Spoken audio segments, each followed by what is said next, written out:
going to start recording locally too, just in case Zoom stops working. So do we have any questions about this homework assignment? Yep.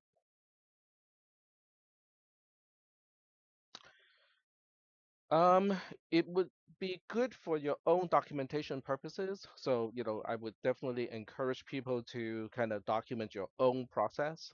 But if you don't, it's not a big deal to me, so you don't have to. But one thing I do want to remind people to do is don't try to combine a whole bunch of steps into one. Okay, that makes it really hard to debug from your perspective. All right. I think I have already demonstrated, how to write a C program to establish, two Boolean expressions are the same. You basically go through all the possible cases, make sure two expressions give you exactly the same result. Yes.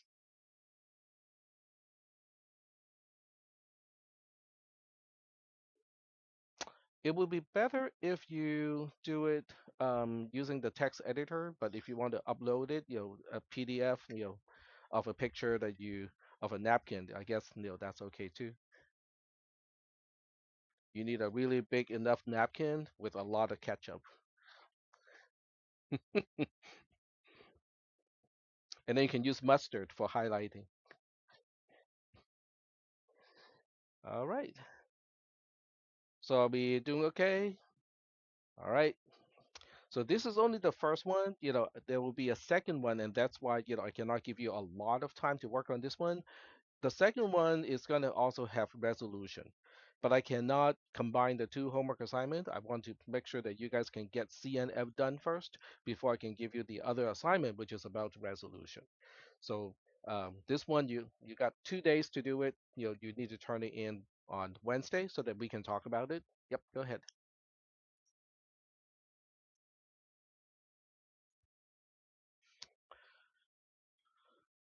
Um, I just prefer people to use the simplified notation, but if you want to use, like, the full LaTeX notation, you can do so because it's just a HTML document that you can edit in Canvas. So you can use the, edit equation thing, to make it full-fledged mathematical notation. But I think this, simplified notation is just a whole lot easier to type in. That's the reason why I, propose the simplified notation. It's just easy to type. Yep, go ahead.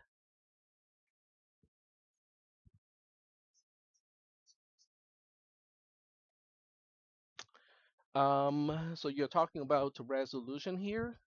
So in this case, A, B, and C are general Boolean expressions, so they do not have to be variables or negation thereof. Um, you don't usually need to use resolution. I seldom have to use resolution for converting into CNF. Um, but I just put it here just so that it is, if you want to use it, it is usable. Okay. So are there any questions about this homework assignment? Many of these rules are, here only because they are valid, not necessarily because they're useful. Like identity, like this one, it's good for simplification. If you end up with a huge, gigantic expression and some of the terms are identical, you can use identity to kind of like, condense it or simplify it. But otherwise, I don't see, identity being used a whole lot. All right. Yes. Say again. 4 different clauses, 4 different steps.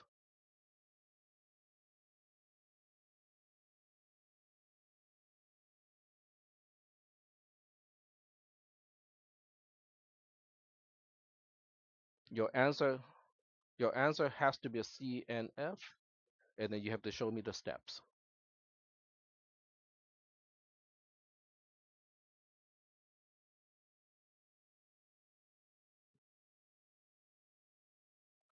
These are algebraic rules that you can use in your derivation of the CNF. So I don't know exactly how you're going to derive it because there are many different ways that can still get you to the correct solution. Um, so how you do it, which rule you apply when is entirely based on, how you would solve an algebra problem. Yep.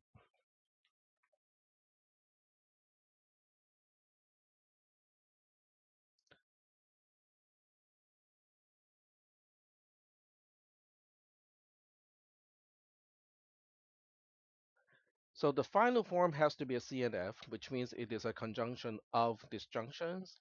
And then within each disjunction, you can only have variables or negations of variables.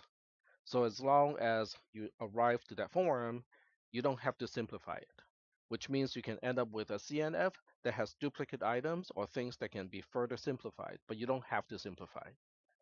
So the key is to get to just a CNF. Okay, all right. Question? No? Okay. Any other questions? So I know the timeline is a little bit tight. You got 2 days to do it. So I would definitely recommend getting on it right away. The announcement itself was made a little bit earlier, but I know some people do not read the announcement. So all right. So I still have office hours. I want to emphasize that I have office hours. It is in the syllabus. If you cannot make it to the office hour, you can always kind of talk to me so that we can arrange for a specific time to meet up. Okay. I'm typically available before class today and also after class.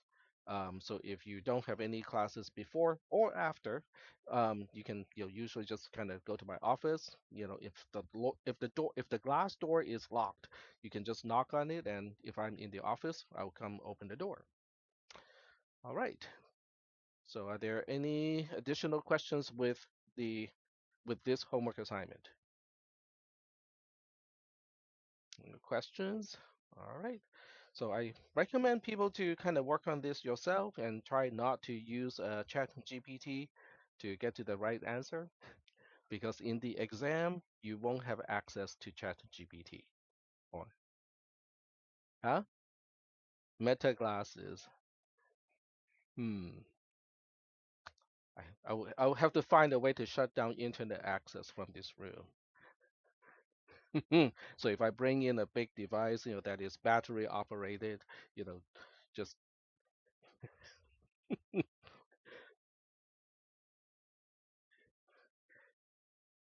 all right. So are we good? All right. So we are now moving on to a new topic because we are kind of running out of time, and I need to kind of use the remaining of the time to talk about a few things, and I have to choose, because I don't think I have enough time to cover everything that I need to talk about. So what I'll do is I'm going to talk about discrete probability, which is about, I mean, if you think about programming, okay, why do you want to care? Why do you care about probability? Isn't that a topic, in statistics and not so much in computer science? Can someone tell me why probability is important in computer science? Yes, go ahead. Everything is pseudo-random. That is correct. But why is probability important? Yep, go ahead. Mm-hmm.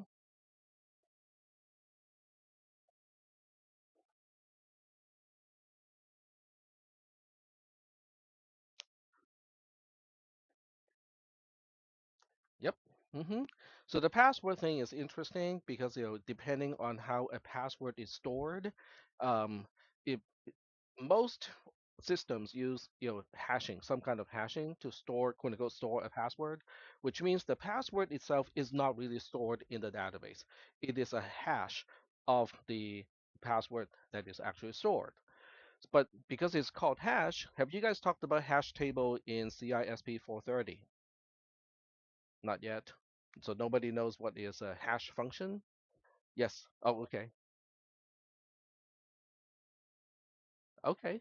And Ilya? Oh, you know what a hash function is. Okay. So basically, um, there are only a finite number of hash values, and basically close to a much larger number. I would say a much larger number of possible passwords. So all of those passwords will basically map to a limited number of hash values, which means there are multiple texts that can give you exactly the same hash value.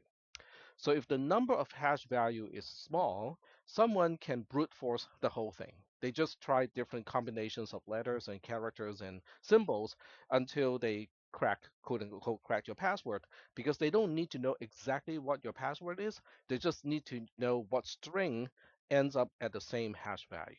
So that's when probability becomes useful, because it is possible, no matter what kind of hash value people use, it is still possible to use a brute force approach.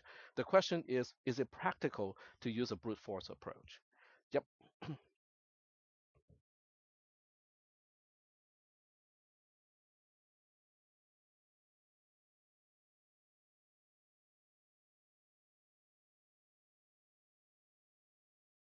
All the hash values look like random strings.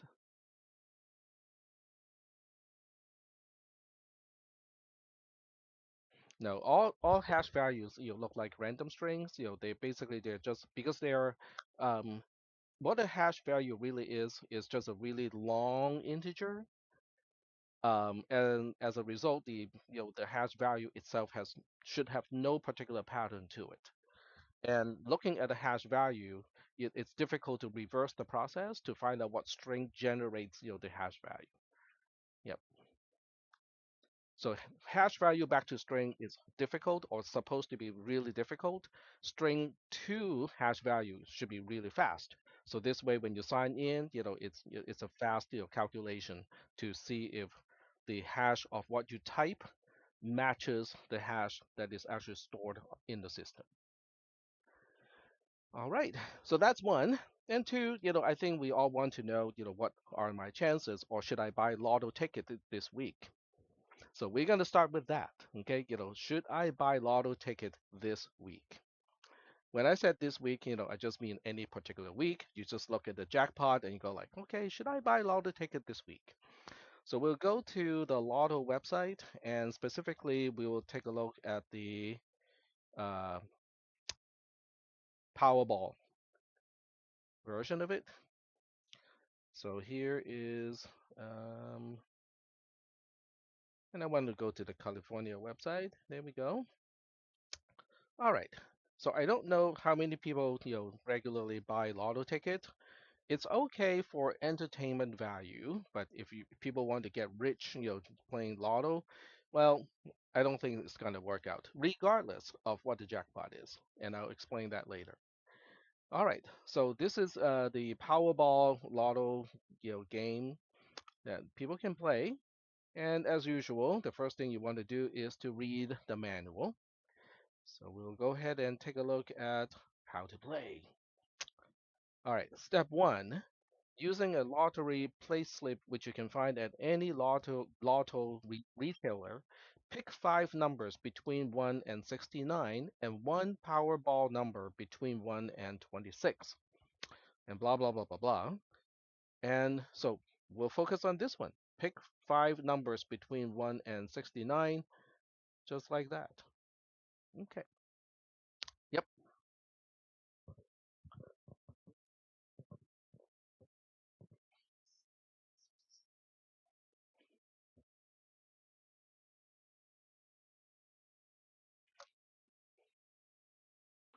That is assuming there is actually a skew of probability distribution. Yep, yep. So we are assuming there's no skew, okay? And I'm pretty sure if there was any skew, people would have detected that skew already. But right now we are not even concerned about that, okay? Right now we are concerned about, so how many different lotto tickets do we actually have? Yes. So the answer is no, you cannot pick the same number. So the five numbers that you choose can they all have to be different. So in this case, there's a implicit word of different here. Pick five different or unique numbers between 1 and 69. And then the second part that is also implicit is the ordering important? Okay, in other words, if I pick the five numbers as 1, 2, 3, 4, 5, is that ticket considered to be different from 5, 4, 3, 2, 1? But as we can see later on, in step three, ordering is not important. Let's see. So when we determine, how much money is rewarded for the ticket that you have, those rules do not specify order. So that means your ordering is also not important on your ticket. So if you want one, two, three, four, and five as the five numbers on your ticket, the ordering doesn't matter. Okay. So the only question is a specific number part of the five numbers that you have chosen? The extra number, which is called a power number, has to be an extra one, and it is only between 1 and 26 instead of 1 and 69. So that one is, for the most part, completely independent. All right. So are we understanding, the lotto game, at least, in terms of the tickets, what you need to do to get a ticket? We good? All right. So we're going to take a look at, how to win. So last draw details. So this is the last draw details. There's none. Okay, there are no tickets in the previous round, last week, that match all five of the numbers plus the Powerball number. So nobody got the jackpot, which is $47 million, and no one got just the five numbers correct either. So the second row here is basically saying, okay, we can ignore the Powerball number. The five numbers that you have chosen, are those exactly the five numbers in the drawing? And the answer is nobody matched that either. And also nobody matched four of the five numbers plus the Powerball. So the $375, there are 37 people who won this particular prize because they have four numbers out of the five matching, the numbers, but the Powerball number is not matching at all. So are we understanding, what it takes to, win a particular prize? Or do you guys want me to give you some examples? Examples or not? Okay, sure. Okay, so we can do that. Let me see. Do I have a? Nope, I don't. Okay.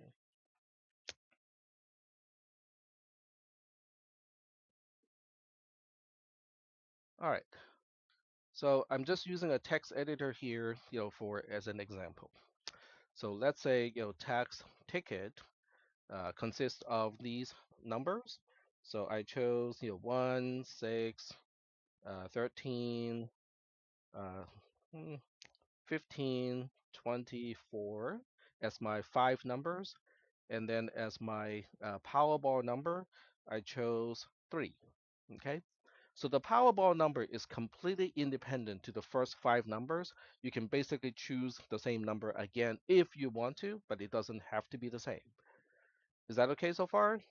I'm just going to emphasize that this one can go all the way to 69, so I'm going to pick a 69 here. So at the end of the week, there'll be a drawing. In other words, somebody is going to scoop five balls out of a basket, and those balls will be numbered from 1 to 69. So the drawing, is going to be, let's say, 67, 2, 6, and then a 1, and also a 15. And the Powerball number is also 3. This is from the actual drawing. So now the question is, am I getting something in return? Okay, with this ticket that I have, this is my ticket. So I have a 2 plus 1. So now I can go to the Lotto website and find out, 2 plus Powerball. So after spending $2 on the ticket, I am getting $8 back. Is that okay? Does everybody kind of understand the rules? All right. Okay. So given these are the rules, under what condition do you think it is worthwhile to try out and buy a lotto ticket? What will convince you? Okay, what kind of jackpot money will convince you to do that? Well, the first question is, how many tickets, how many unique tickets do we have? Okay, In other words, whenever you buy a ticket, you can specify exactly what numbers are on that ticket, or you can just let the system choose for you randomly. So, how many unique tickets do we have when we buy Lotto? That's the first question. What do you think?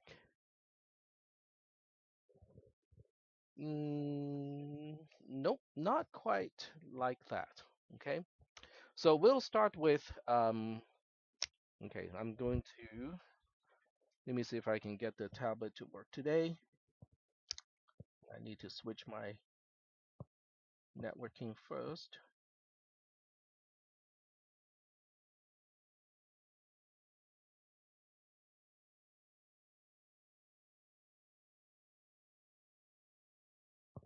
All right, so that's done, and then we'll try it on this side because they have to be on the same on my router in order for this to work.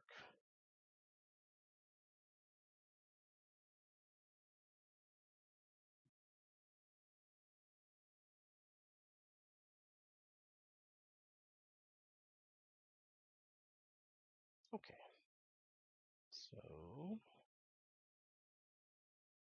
all right, so they're on the same network, and then we'll go to Supernode.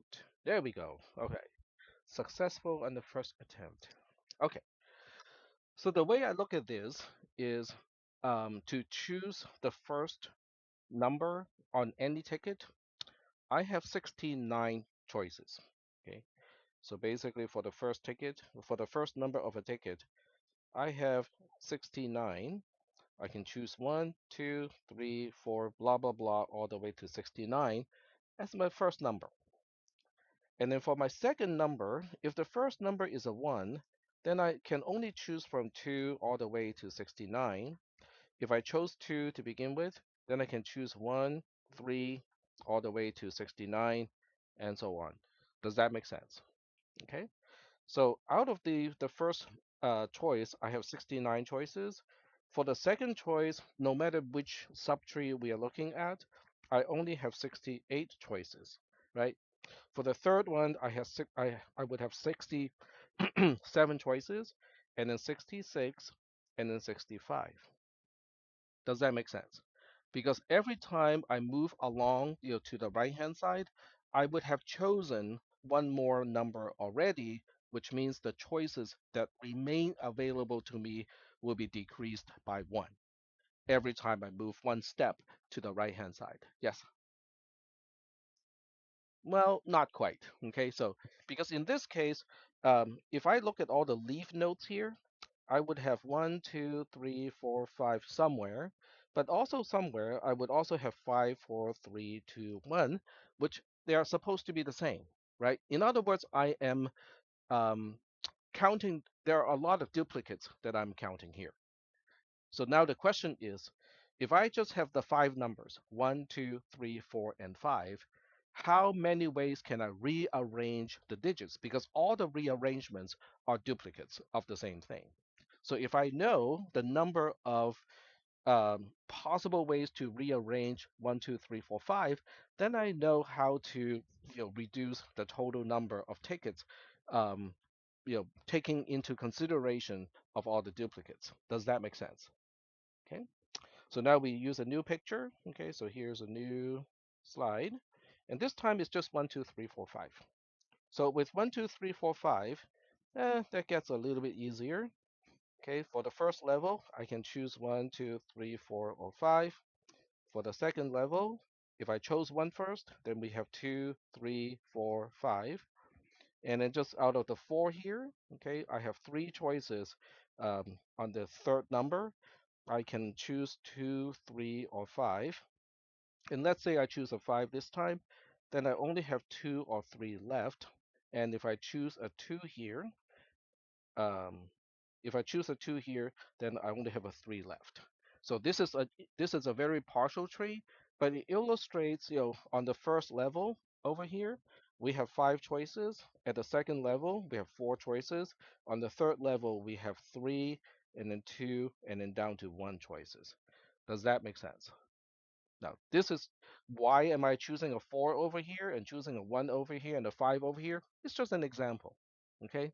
But it illustrates the fact that with each level of this particular tree, I am reducing the number of choices by 1 with each level. The difference between this tree and the one that is earlier is this one only starts with 5 choices to begin with. The other one starts with 69 choices to begin with. Are we doing okay so far? Okay. So what we'll do now is to go back to this one, the previous page.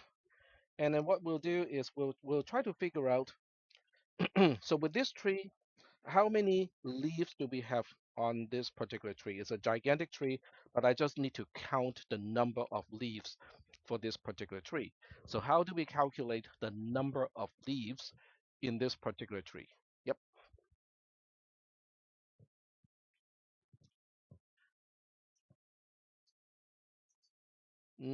That would be 69 factorial, but no, it's not 69 factorial because we only have to pick 5 numbers out of 1 to 69. So that means we only have 5 steps here. Yes, yes, which is already displayed on the screen because the first level of this tree has 69 choices. For each node from the first level, there are 68 choices for the second level. For each node of the second level, it has 67 choices to get to the third level, and so on. So now the bigger question is, why are we multiplying and not adding these numbers? Okay, when I said these numbers, I'm referring to these numbers here. So why are we multiplying instead of adding? What is the rationale behind it? I just mentioned something that clearly indicates we should be multiplying. I said for each.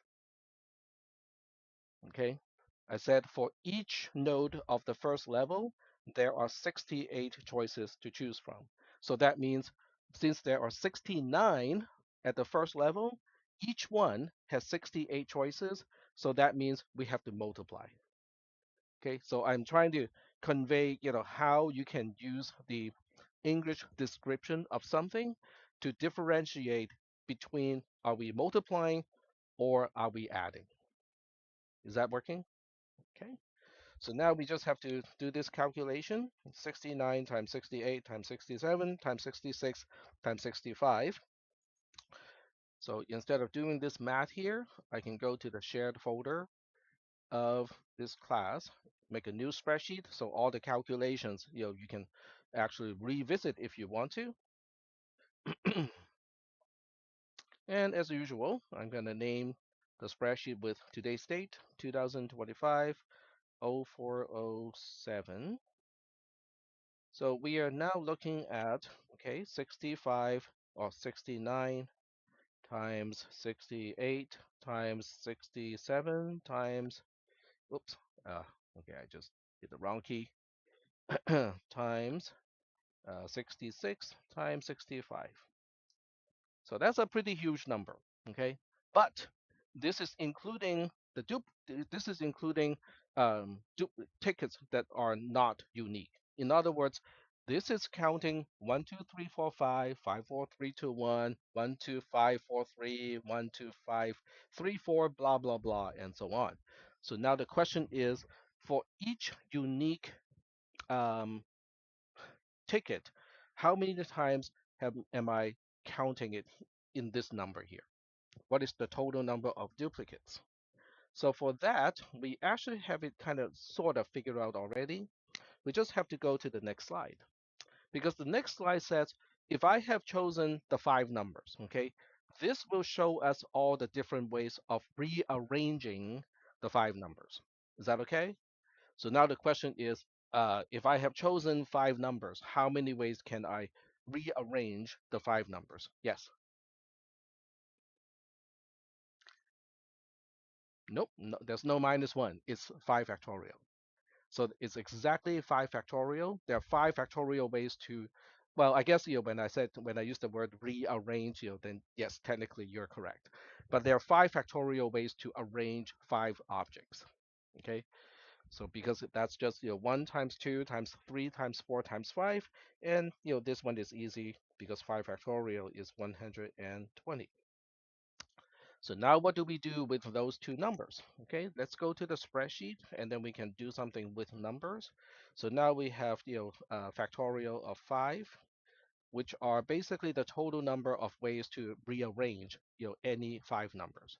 So what do I do with these two in order to count the unique number of tickets, not taking into consideration of the Powerball because that's a whole separate thing.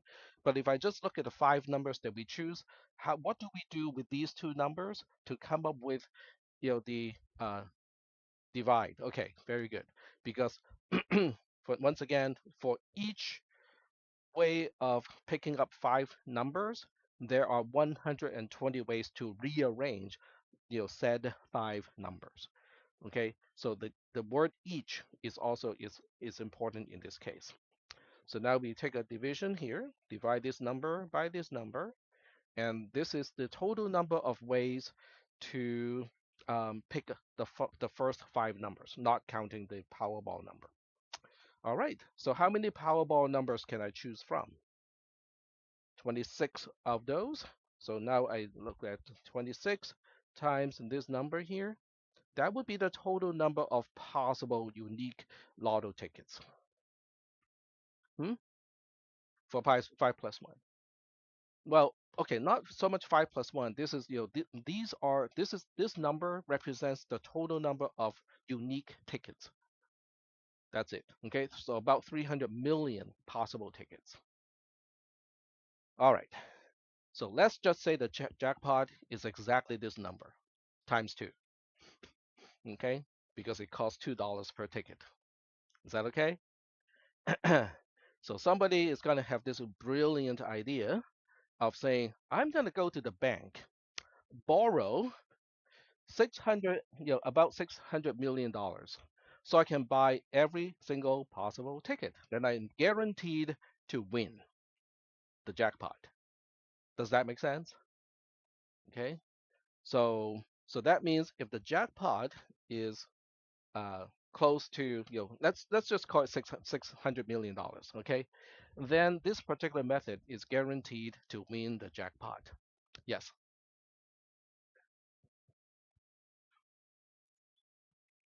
I don't know. Let's just assume that there's no such restriction because even with the restriction, it does not make sense. Nobody's saying should do this. Let me explain why. So depending on how you want the money to be distributed to you, there's state tax, there's federal tax, and so on. So now you have to go like, oh, okay, that's easy to calculate. Okay, so let's just say that by the time it gets to your pocket, the state government and the federal government would have cut it in half already. So that means the jackpot has to be 1.2 billion dollars in order for you to in order for this method to worth your while. Is that okay? Well, no, we'll further explain why there's no way to make this a winning proposition. So let's just say that one day the jackpot really is 1.2 million dollars. Billion, sorry, 1.2 billion dollars. And then you go to the bank, you go to Wells Fargo or some other lender and go like, okay, I got this plan to make a lot of money. I just need to borrow 1.2 billion dollars for a week. Okay? And then Wells Fargo goes like, have you taken tax class? Because if you have, I think he would have told you not to do this. I know what I'm doing. Just let me borrow the money. Okay. So you get your 1.2 billion dollars. Okay. You buy all the possible tickets. Okay. On the day of the drawing, you are just kind of relaxing because you know that you have bought every single possible ticket. You are guaranteed to win the jackpot, which is $1.2 million. You also factor in state and federal tax, cutting everything in half so you can pocket your $600 million, which means you're already short of $600 million to return to the bank because you don't get to pocket all $1.2 billion. So you're going to owe the bank $600 million dollars. Yes,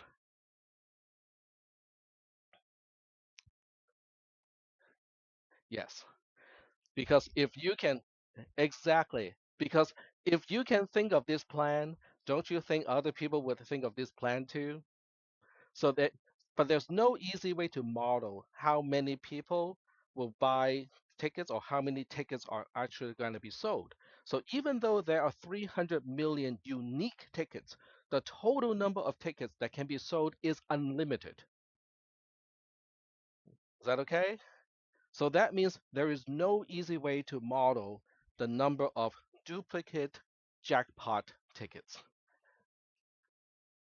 which means there's absolutely no way anyone can come out ahead using this particular scheme. Yep,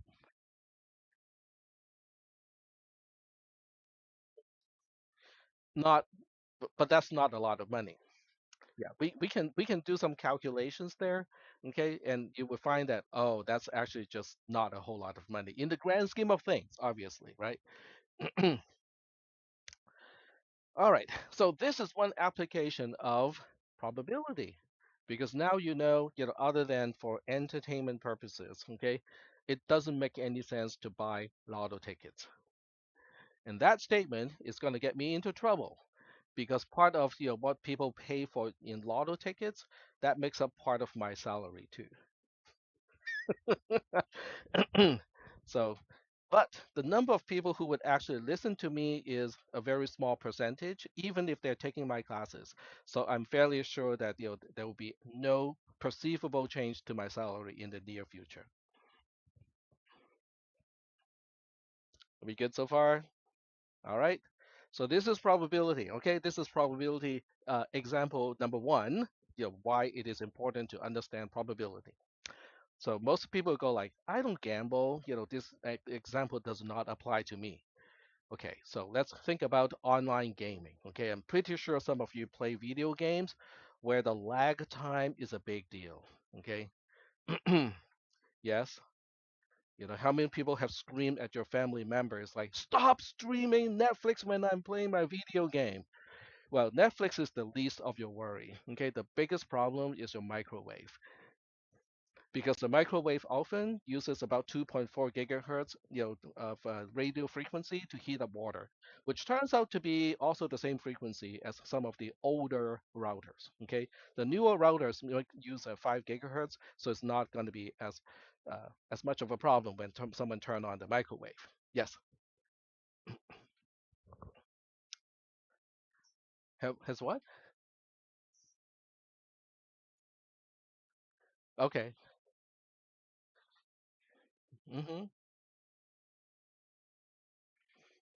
Quality of service, right? Yeah, but since some people are not paying for the internet access, their parents may not give them the QoS, control over the devices. I'm sorry, your game, the priority of your game is not as much as me streaming the 4K video, you know, like Gilmore Girl.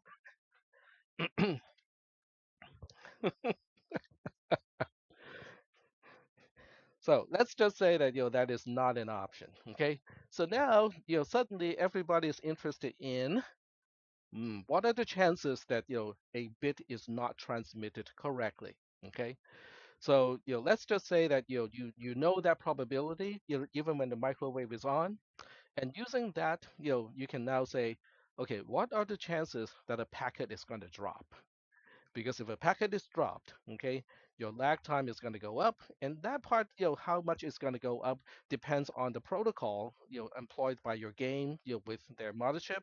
Because if it is TCP based, then you are pretty much out of luck because TCP wants to make sure everything arrived in order and correctly. So if something is kind of in a hiccup, it's going to try to retransmit and do a lot of things, and your lag time is going to go sky high.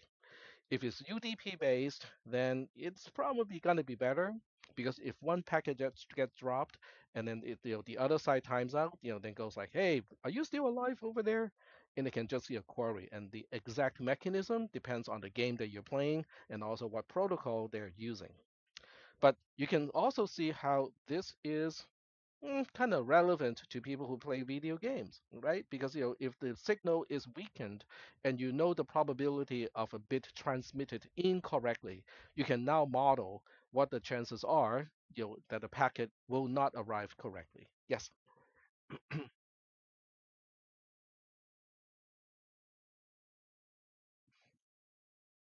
that I do not know, but it's not the focus of this discussion either. Okay. So the focus of this discussion is why is probability important in computer science? Okay, because we many times we need to know the chances of something happening. Okay, all right. So do we have any questions about the usefulness of probability in computer science? What about these neural net thingies that we keep hearing about? What do you think probability is an important thing, when it comes to using neural nets, and why is it important? How do neural nets work in general? And I'm not even talking about LLM to be specific. I'm just talking about neural nets in general. Well, it's not exactly guessing. Yep,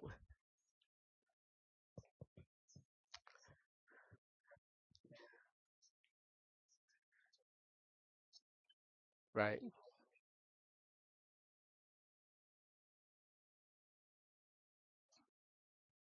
Yep, that's right. So that's why if you query your chat GPT like 5 times using exactly the same prompt, you get different answers almost every single time. Now, would those answers have resemblance? Yes, they're going to have some resemblance, but sometimes they can have very subtle but important differences too. Okay, so probability, once again, is important. Okay, so in computer science, even though we like everything to be in binary, true, false, and so on, there are a lot of cases where probability does come in play. Okay, it is important. How many people know what is a CD, like a compact disc? Okay, because the younger generation may not have seen a CD ever in their entire life. Okay, so let me just pop up a picture of a CD just so that people understand what it is. So it's compact disc. There we go.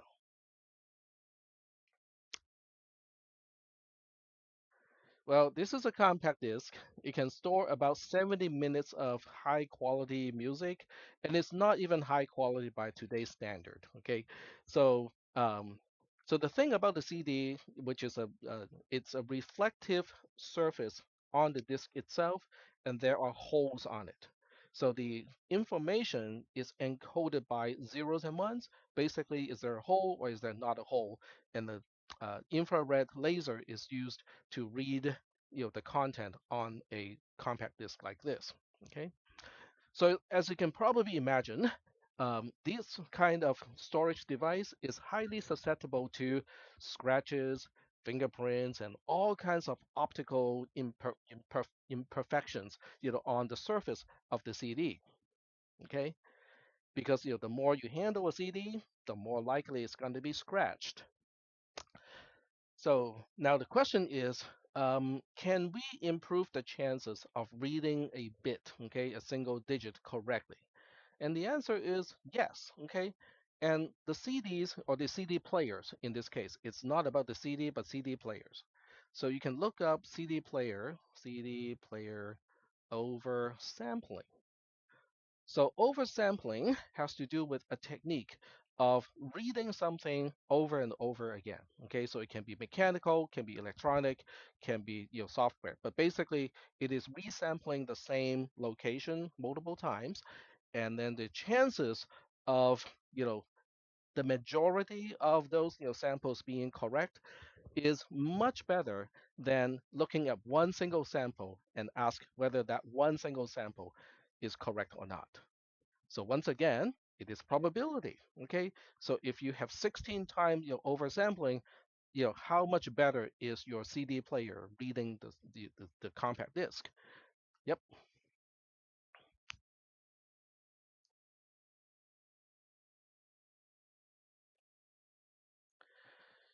No, because if it is so bad that you have a higher chance of being wrong to begin with, then you are losing nothing. Because if you just sample it once, then it is already much worse than oversampling by 16 times or 32 times. Okay. So the math does work out. Okay. If you have the ability to oversample, and typically oversampling, means either spinning the disk a lot faster so it can read the same, location multiple times, or, you can probably have, a circuitry to read like in very quick succession, the actual feedback from the uh, from the photo sensor. So once again, it is about probabilities because without oversampling, the whole technology, the compact disc technology, would have died a lot sooner. Because that means minor scratches on the CD is going to render it basically unusable. Oversampling rescues some of the scratched up but not too badly scratched up CD. They're still playable. Is that okay so far? So are we kind of convinced that probability is probably an important thing? Okay. So, and also there's some entertainment value in this too. So this class has about, I would say around 40 students in the class. Okay.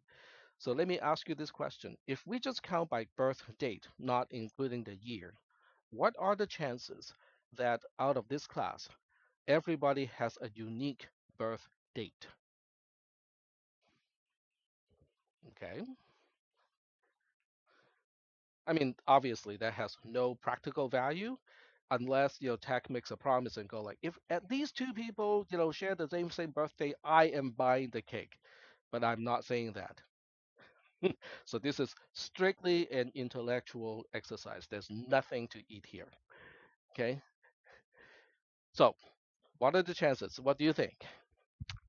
Well, there are 365 days in a year, right? And there are about, well, let's say that there are no skews, okay? So the chances of people being born is the same, okay, for every day in the year. So let's make that assumption. There's no skew. So the question is, what do you think are the chances that um, you can look at it either way, okay? One way to look at this is everybody in this class has a unique birth date, okay? The second way to look at this is at least two people in this class share the same birth date, and tech is buying birthday cake. Okay, is that okay? So one is basically one minus the other one, okay, because they are complements of each other. So do you guys want to kind of work this out? I work it out. Yeah. All right. So to work this out, we basically say there. So we're not going to take into consideration of the leap years. Okay, that's just kind of strange. So we say there are 365 days in a year. So if we do not care about duplicate birth dates, okay, and I just say how many ways can birth dates be distributed in a class, whether they're duplicate or not, I don't even care. How many ways can we do this? So each person, this person here has 365 choices. For each way this person has chosen the birth date, this person also has 365 choices. And then this person also has 365 choices, and so on. So there are 40 students in a class. So how many total of ways can we arrange birth dates in a class of 40 people? Yes.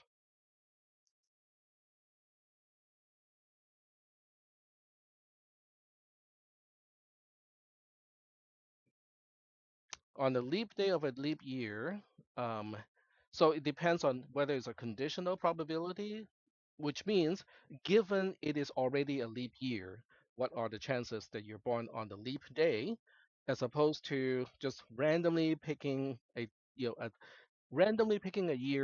randomly picking a date in that year and asking what are the probabilities that you so happen to choose a leap year and also have chosen the leap day.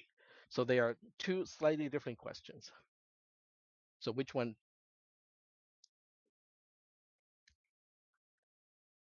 Okay, so But let's address this question first, okay? So the correct answer in this case is 365 to the power of 40 because we are basically multiplying 365 to itself, quote unquote, 40 times. Is that okay? Does that make sense? So remember that tree representation is similar, okay? Except in this case, every level of the tree has a fan out of 365 choices. Is that okay? So this is a pretty large number. Okay, so we'll go ahead and kind of type this in. Okay, and in this case, I'll just randomly pick this location. So we are looking at power 365 to the power of 40. Obviously, it is a really large number. Okay, cool. So the next question is, so this is the total number of ways for uh, mm, to assign birth dates to a class of 40. Okay, so now we are saying, what about each person has a unique birth date? Okay, so that means the first person, let's just assume that we can choose, okay, our birth dates. So the first person goes like, oh, I got 365 choices. But the second person no longer has 365 because one date is already assigned or requested by a person. So the second person only has 364 and so on, right? So that means um, 365 times 364 times blah, blah, blah, all the way to 360, huh?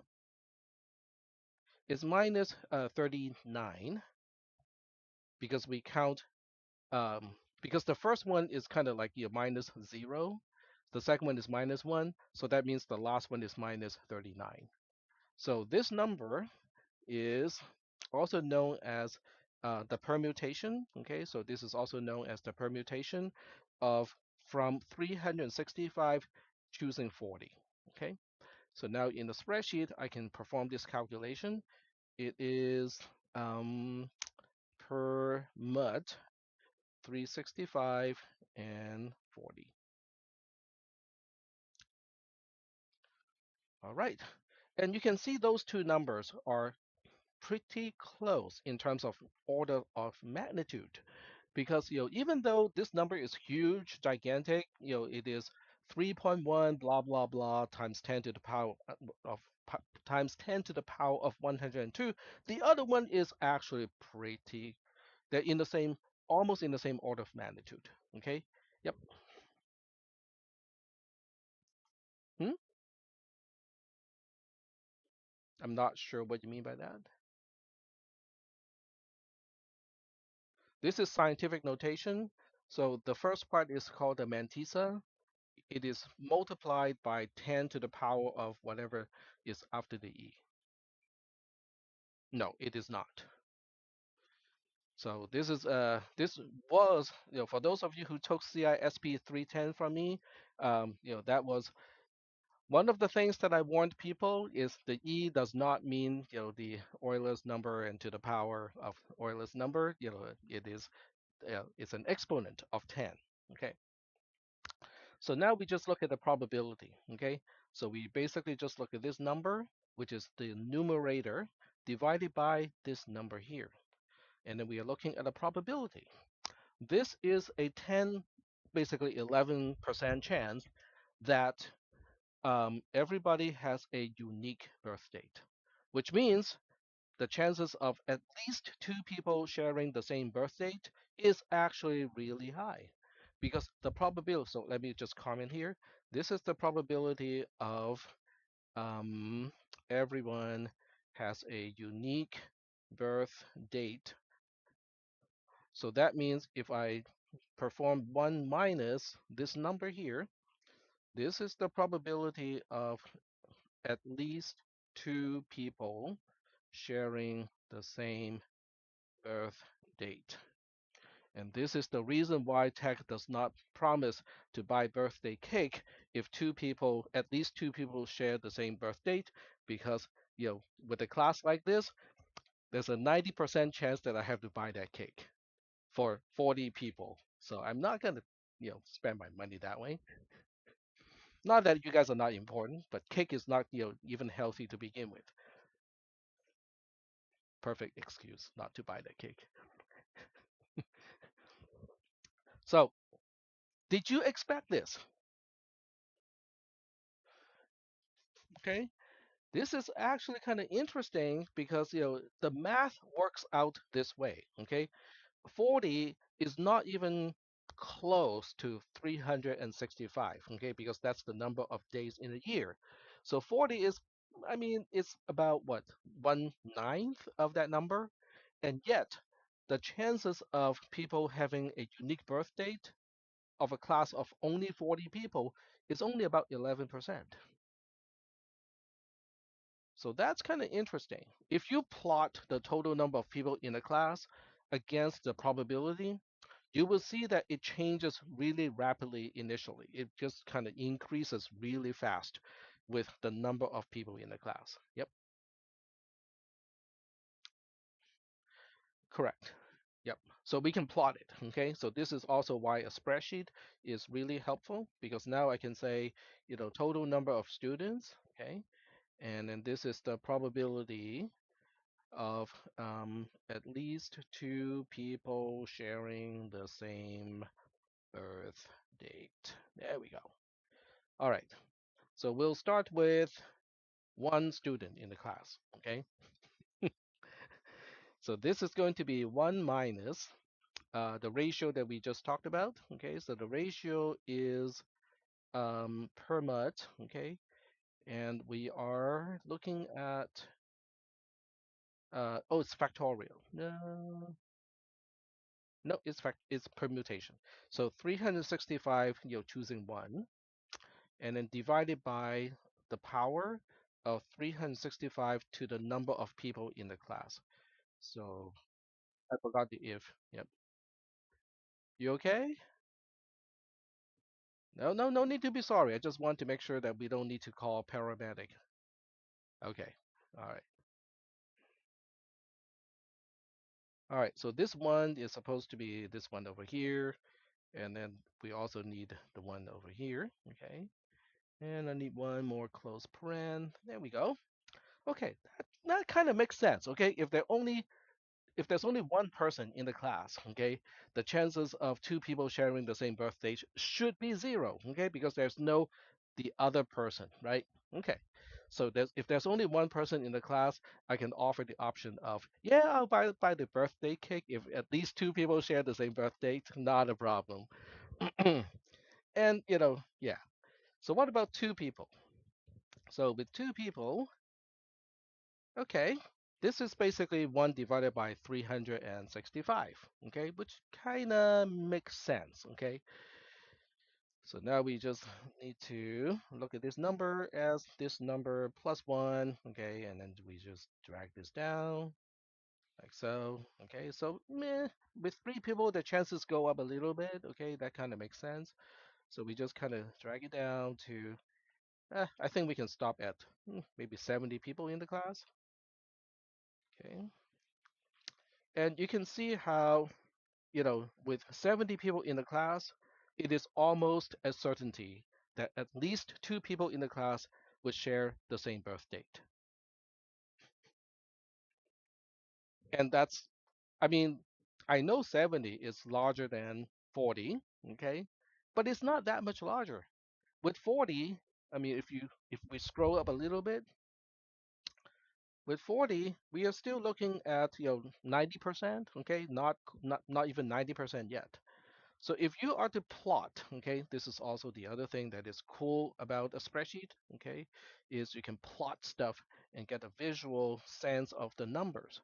So if I were to select this, insert chart, okay, there we go. There we go. Nice, right? I mean, and I don't have to do a single thing. This is not even AI. But you can see the curve here, it is asymptotically, approaching one after that. So the quickest part of the increase is right about here. But once we get past like 50 or 60 people, it's pretty much flat. Okay, it's already at the plateau. Okay, and obviously this curve would reach exactly one. Okay, this is not taking a limit because this curve will get to one when there are exactly 365 students in the class. No, I take it back. 366 students in the class because in that case it is a certainty that at least two people would share the same birth date. Okay, so it is not a approach, it's not a limit kind of thing. This is actually going to go to one, exactly one, when there are 366 people in the class. Yes.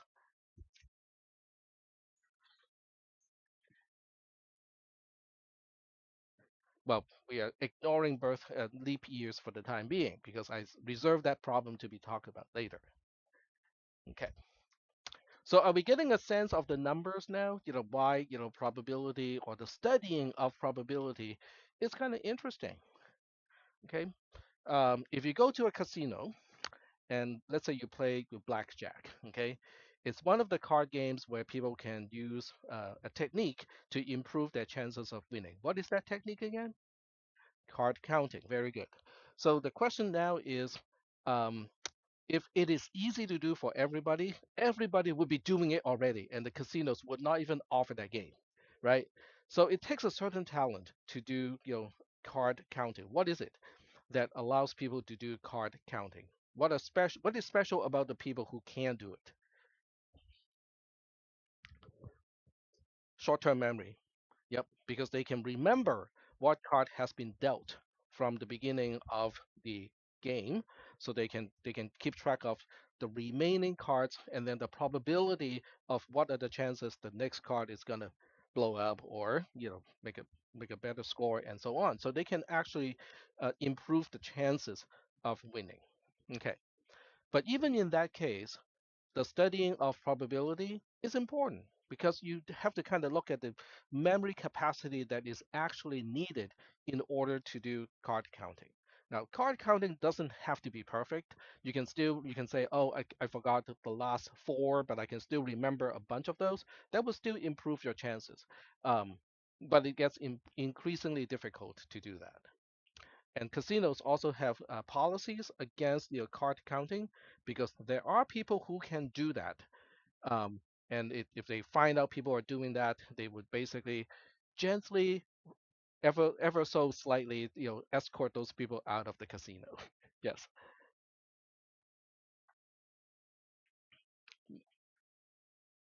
or use multiple decks. Yep. hmm So that's also kind of interesting, right? Hmm? Oh, okay. Okay. And then I can even think of even more, more cases of why probabilities are important. I know you guys are kind of more, young adults, okay, and you're not children anymore. But when, for younger children, okay, especially those who play um, Roblox, Roblox games, okay, okay, so there are a lot of Roblox games where chances are involved, right? So I know my son used to play a fishing game or game that involves fishing.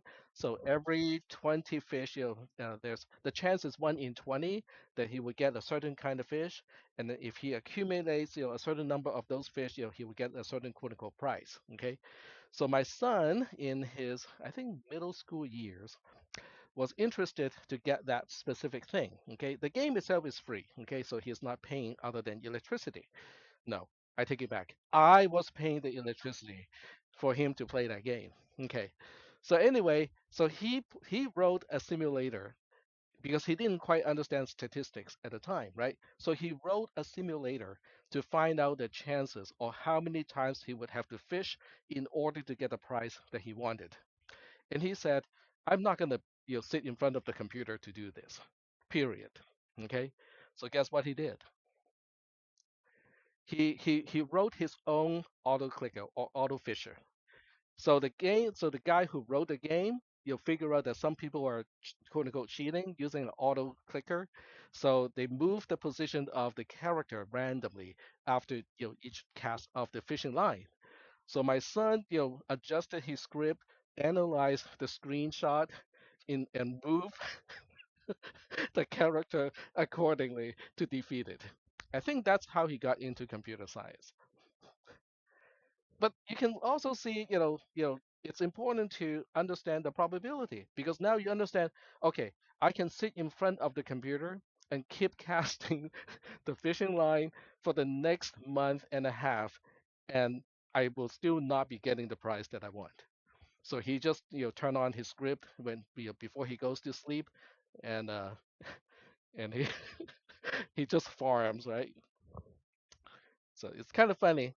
But it's important, okay? Understanding how to calculate that probability or how many times you have to cast the line and how long it's going to take will give you decision-making information. It's like, okay, is it worth it? Is it not worth it? Even if with a bot doing it, how long is it going to take me, right? So all of that is important stuff. So I'll be doing okay so far in terms of probability stuff. Yes, go ahead. Um, well, it's not clicking fast, okay? Because the game already has a threshold of after you cast, it takes a while before it has feedback of whether you get something. Yep. hmm And of course, with quantum computing, it is even more important to understand probability. I'm not going to get into superposition and all the other quantum stuff in this class, partially because I'm also not very, I don't understand quantum computing that well, okay? But I can tell you that it also has a lot to do with probability. And so, and it's one of the interesting fields where not a lot of computer science graduates can move into. Can anyone kind of guess why that is the reason? Yep. No, no, no, you don't need a PhD. Yep.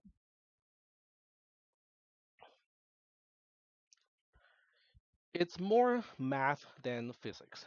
Okay. But quantum mechanics, as a field of physics, it relies heavily on certain branches of math that is not a part of the requirement of a computer science graduate. And I'm talking about a 4 year level, not even the transfer student. Okay.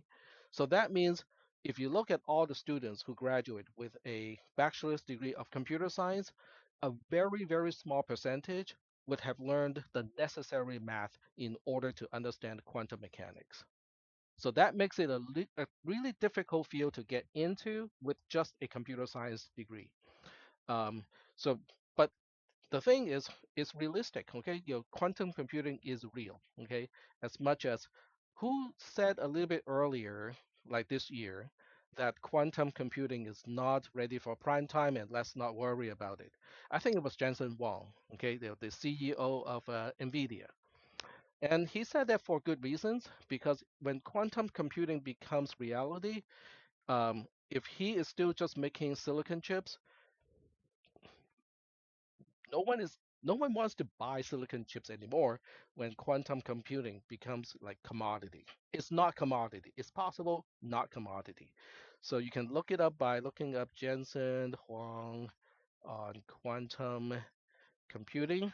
So there's a startup company that was working on quantum computing, and they were not happy about Jensen Huang's comment that quantum computing is still too far away from being practical. You can also look up, what companies are working on quantum computing. There are certain ones that you know for sure, have been playing with quantum computing for a long time, but there are also ones that you may not expect. Okay, so you can ask which companies have been working on quantum computing. So I know I'm digressing, even though I said I'm running out of time, and I know I'm digressing, but this is important because it tells you about a potential field of study that is relatively not competitive at this point. Okay, now how long is it going to stay that way? I don't know. Okay, I just do not know. It takes 4 year universities a relatively long time to change their curricula, And then after they change, then we change. Okay, so that means the lead time is pretty long, and there are 12 companies listed in this case. So let's take a quick look. Okay, Alice and Bob is a Paris-based quantum company founded in 2020. Amazon, okay, we recognize that name. D-Wave is a Canada-based company. Google, okay, I think we recognize that company too. Alphabet, basically. IBM, I think we recognize that company. So these companies will not be wasting their money on things they know are really just not useful. Okay, so they're spending money on these things because they already understand the importance of quantum computing. It's just a matter of, just like engineering of any kind, okay? It's just a matter of time before they make it practical enough to, basically mass produce these things. Yep.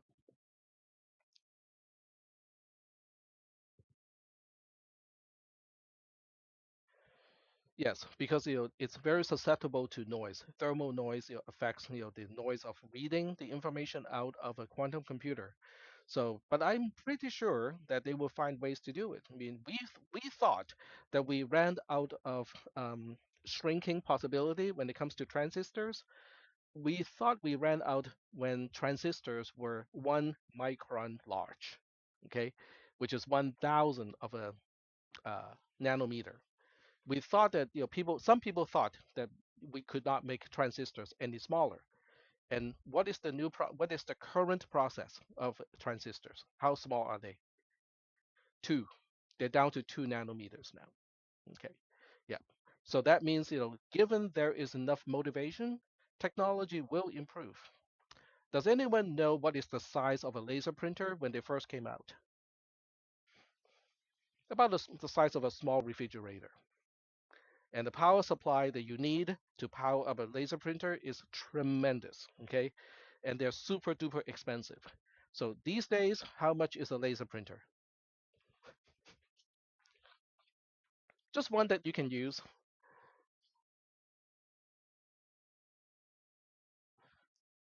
Okay. Okay. So we are looking at laser printers, nothing too fancy. Okay. So uh for two, let's see, is that laser? Yep, it is a laser printer plus a scanner. Okay. Do you think you need a 220 volt, like 50 amp fuse in order to use it? Nope. I will bet you, a Tesla can power this thing up for at least a few days. Okay, wait, I need to go back to my car to print something. So, but the whole point is technology improves. Okay. Once it gets past a certain point, it gets faster and faster. All the changes, all the revolutions, become faster and faster. So I'm just telling you all of this because I think, if you are kind of more math inclined to begin with, quantum computing is one of those things where you can just you don't even have to buy a book. Okay.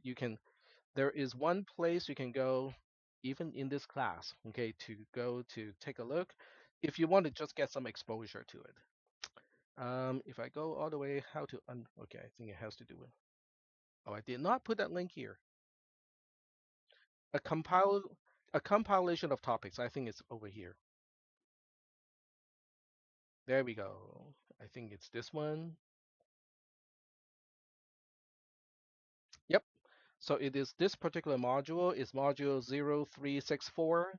Um, there's a document that they link to, which is this one here. There's a paper. Uh, there we go.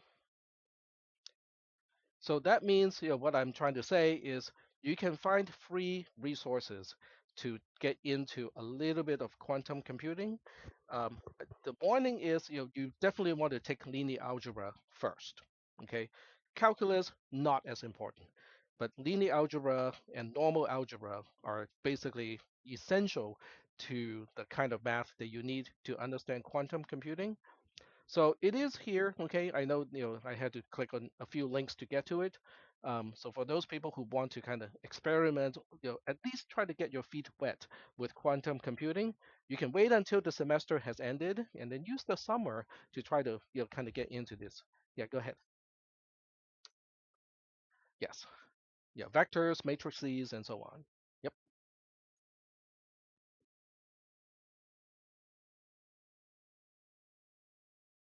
Oh, with quantum computing, cryptography is going to change entirely. It's already happening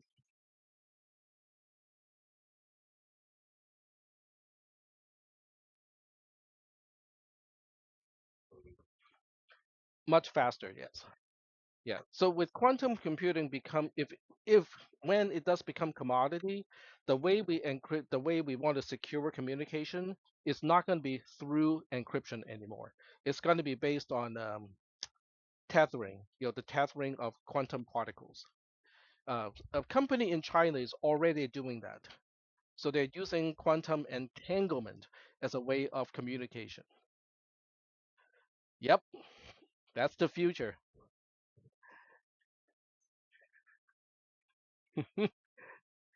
Yeah, once you mention Navajo, it's worthless already. I know, I understand, but that's before they announce it. Once we know it, it is not useful anymore. Same as Cantonese.